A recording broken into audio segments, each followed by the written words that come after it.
Good morning, students. We will go to lecture number 5.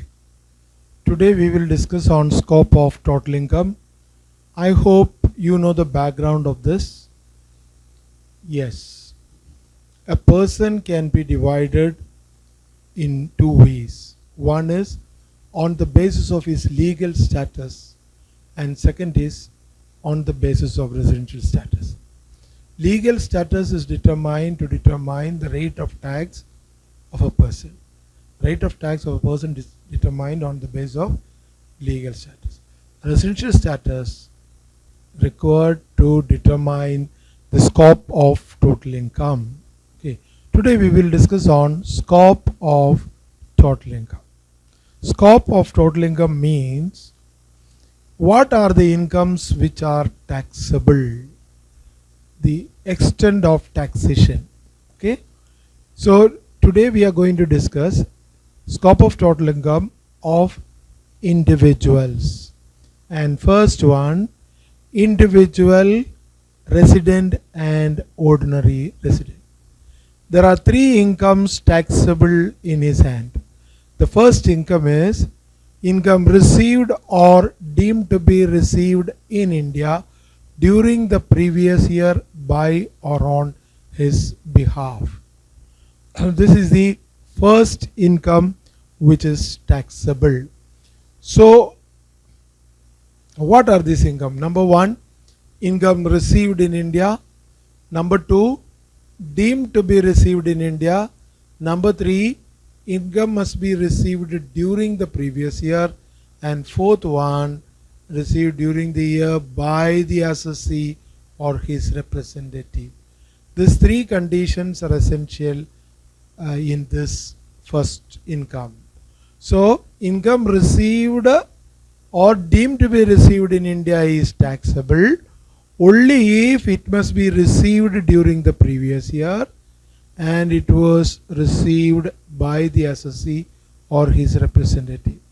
I repeat, income received in India or deemed to be received in India, the first two items, this is taxable only if received by him during the previous year and received by him or on his behalf.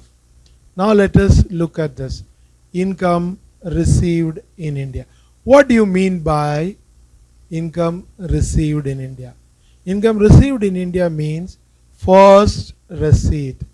Suppose a person who is in India provides a service to a US company and this US company make the payment to him to India, then this payment which US company directly paid to the assessee in India is called a first receipt, and that can be considered as income received in India. So income received in India means first receipt. Suppose this person is having an agent in USA and this agent received the amount in USA and then sent it to a Mr. who is in India.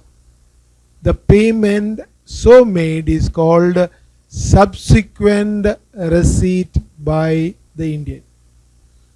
The individual in India got the payment from his agent, so that is a subsequent payment. So that payment cannot be considered as income received in India. Okay. Income received in India means first receipt. Now second is income deemed to be received in India. What do you mean by deemed to be received in India? Income Tax Act 1961 clearly explains what are the incomes which are deemed to be received in India. We will look at few examples. Section 7(1) says that annual accretion to the balance at the credit of an employee participating in a recognized provident fund. So annual accretion to be considered as deemed to be received. What is this annual accretion and all? So recognized provident fund. Well, let us understand what is a recognized provident fund. Suppose an employer creates a fund for his employees, and this fund can be called provident fund. This fund is created by the employer for the benefit of his employees. And what happened to this fund? Employees contribute to this fund, and employer also contributes to this fund. And at the end of the year, yes, interest they will earn, interest on employer's contribution, interest on employees' contribution. So there are four components in the case of provident fund. First one is contribution by employees. Second one is contribution by employer. Third one is interest on employees' contribution. And fourth one is interest on employers' contribution. Clear? Got the point? So there are four components in a provident fund: employees' contribution, employers' contribution, interest on employees' contribution, interest on employers' contribution. So now this employer created a fund. Now this fund to be approved by the income tax department so that the employer gets certain benefits for this provident fund. For that, employer should apply to the income tax department for a recognition. The Commissioner of Income Tax examines the provident fund, and if he is satisfied with the provident fund organized by the employer, then that provident fund is called recognized provident fund. Recognized provident fund. If Commissioner of Income Tax reject your application for recognition, then it is called unrecognized provident fund. Clear? So I hope you got what is a recognized provident fund. Provident fund is a fund created by the employer for the benefit of his employees. Employee contribute, employer contributes, interest will be added to that. An employer applies to the Commissioner of Income Tax for approving his provident fund. If Commissioner of Income Tax approves it, it is called recognized provident fund. Okay. Now, see what is deemed to be received? This provident fund, employee contributes in the month. Okay, from his salary he contributes, but employer contributes is an income. Interest on employees' contribution and interest on employers' contribution are income. Okay, so annually employers' contribution and interest on employees' contribution and interest on employers' contribution is added to the provident fund. Thus, that addition is called annual accretion. Number 2, employers' contribution. Number 3, interest on employees' contribution. Number 4, interest on employers' contribution. So 2 plus 3 plus 4 we can call as annual accretion to the recognized provident fund.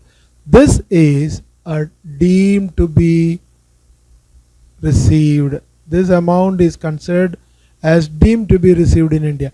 Actually, employee receives this amount only at the time of his retirement. But every year, employee should consider this annual accretion as his income. Okay? Now, so much of the transferred balance, second one, so much of the transferred balance to the credit of an employee participating in a recognized provident fund. This is another deemed to be received. So what is this? What is this transferred balance? Okay. Suppose an employer is having a recognized provident fund.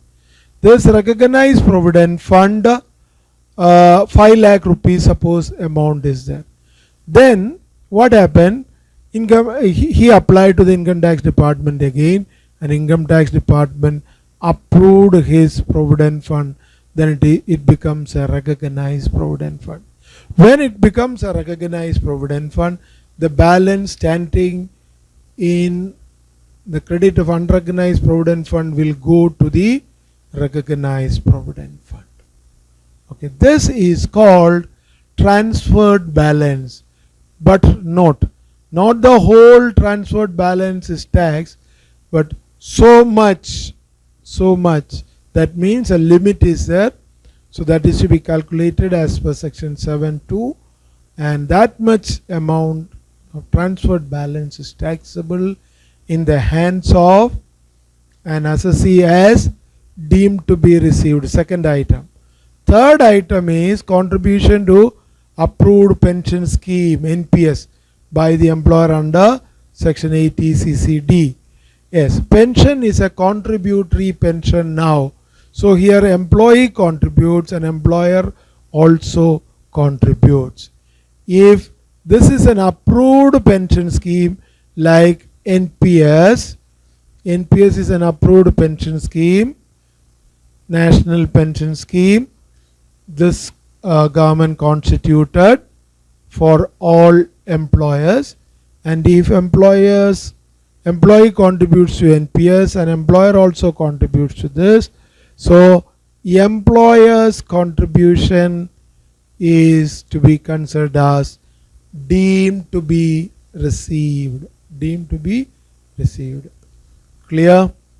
And this amount which is considered as deemed to be received can also claim deduction under section 80 CCD, that we will see later. Okay. Now income must be received in India, and income must be received by the assessee or his representative, right, in India. Income must be received by the assessee or his representative. Clear? Okay. Right. Got it. Next one. Section 41(1) says that any sum received or benefit obtained in a year in recoupment of any loss, expenditure or liability incurred in earlier years. What is this? This sum received. What is the sum received? Let us take an example. Suppose in 2018 your taxable amount is 86,23,000 and there was a fire occurred in your premises. So you deducted that loss on fire from your income, 24,23,000, and then the net taxable amount has come to 62 lakhs. So 2018-19 you have considered 62 lakhs as the taxable income. But in 2019-20, suppose a scrap is realized, cleared, yes, then 6,25,000 you got. This 6,25,000 is a recovery of the part of the loss recovered. Okay, this loss recovered to be considered as deemed to be received during the previous year.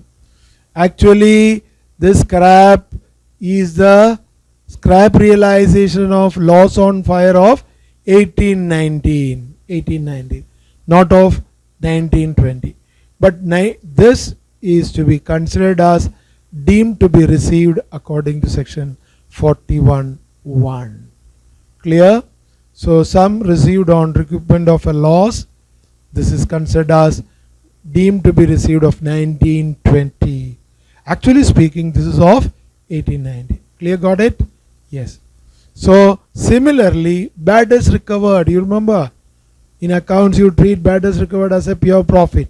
Here also bad debts recovered to be considered as the deemed receipt of the year in which bad debts received, bad debts recovered.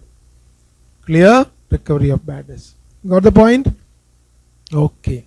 And last is section 198 tells us that all TDS to be considered as deemed to be received. For example, suppose you are receiving a salary of 4,50,000 and your employer deducted TDS 40,000 from your income and you got a salary of 4,10,000. So actually amount received during the year, income received is 4,10,000. but the TDS deducted 40,000 to be considered as deemed to be received. So total salary becomes 4,50,000 taxable. Okay, 4,10,000 income received in India, and TDS is income deemed to be received in India. Okay, got it? This is about income deemed to be received. Second item. Okay, got it? Yes. Next one, resident and ordinary resident. Second case, first case finished. First case के अंदर दो था, income received in India, income deemed to be received in India. Now second case is income accrues or arises or deemed to accrue or arises in India during the previous year by or on his behalf. Here there are four things again. First one is accrues or arises in India. Second one is deemed to accrue or arise in India. Third is accrues or arises during the previous year, accrue or arises to him. Last two cases we explained same.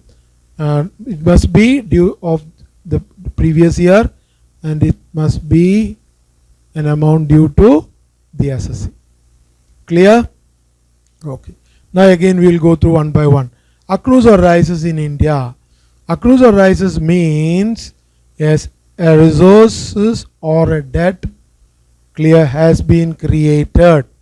Accrues means a resource or a debt has created for him, and it holds a right of demand, so he can demand. For example, if you are working for 12 months salary, yes, you have created, and you hold a right to demand for this 12 months. It is called accrues or arises. We can say that in accounts we show mercantile system on the basis of due income or expenses. When it is due, then we take the total amount, not the actual amount received in under mercantile system. So here also income accrues or arises, whether you received or not is immaterial. The second case, accrues or arises in India. When it accrues, it's to be taxed. Suppose you received only 10 months salary, 2 months are outstanding, then that 2 months also to be considered. So 12 months salary to be taken full, accrues or arises. Clear? Okay. In accounts we record the transactions on due basis, and similarly in taxation also we tax an income when it is due, whether received or not. Clear? Next one is deemed to accrue or arises in India. What do you mean by deemed to accrue or arise in India? Again, section 9(1) tells us about deemed to accrue or arise in India. First one, through or from any business connections in India. Yes, income accrues or arises outside India from a business connections in India, then that is to be considered as deemed to accrue or arise in India. Actually it accrues outside India. Clear? The business is outside India, but the activities are taken place in India. So how much activity has taken place in India, that much to be taken as deemed to accrue or arise in India. Deemed to accrue or arise in India. Clear? Next one is through or from any property in India. Income accrues or arises outside India from a property in India. From a property in India, then that is to be considered as deemed to be received, deemed to accrue or arise in India. Deemed to accrue or arise actually outside India, but this is considered as income accrues or arises, deemed to accrue or arises. Yes. Next one is through or from any assets or sources in India. Suppose an income accrues outside India from assets in India. If income accrues outside India, assets in India, then it should be considered as deemed to accrue or arise in India. The next one is through the transfer of a capital asset situated in India. Suppose an income, that means you come to an agreement to transfer the property outside India. Income accrues or arises outside India, say USA. Okay, A is in USA, he sells his property asset in India to Mr. B. Okay. So here the transaction took place in USA. It accrues or rises outside India, but this is to be considered as accrues or rises in India. Clear? Okay. Now first two cases over. Accrues, first one, income received or deemed to be received in India during the previous year by or on his behalf. Second one, income accrues or rises or deemed to accrue or rises in India during the previous year by or on his behalf. Next one is third one, income accrues or rises to him outside India during the previous year by or on his behalf. Okay. So suppose Mr. A, who is in India, stayed in India during the previous year for 175 days. Yes. And what happened? And he leaves India. He leaves India. Yes, he went to USA. Okay. So he earned income there. This income is called income accrues or rises outside India. Okay. Income accrues or rises to him outside India. Clear? So we can group all these incomes into 6 groups. Received in India, deemed to be received in India, accrues or rises in India, deemed to accrue or rises in India, accrues or rises in India from a business connections in India, and accrues or rises outside India. Actually, in the case of resident and only resident, all the 6 items are taxable. But in the case of resident but not only resident, only first 5 items are taxable, and in the case of non-resident, only 4 items are taxable. That means first and second is applicable to non-resident. First, second and third with a change is applicable to resident but not only resident. And non-resident, so resident and only resident, all 6. Otherwise, look here. Yes, if you are a resident and only resident, all 6 incomes are taxable in your hands. If you are a resident but not only resident, 5 incomes are taxable in your hand. First 5 incomes. Income received in India, income deemed to be received in India, income accrues or rises in India, income deemed to accrue or rise in India, income accrues or rise outside India from a business controlled or a profession set up in India. 5. Fifth one is, yes, I explained it earlier. Income accrues or rises outside India from a business controlled or a profession set up in India. And yes, and in the case of non-resident, only first 4 items. Okay.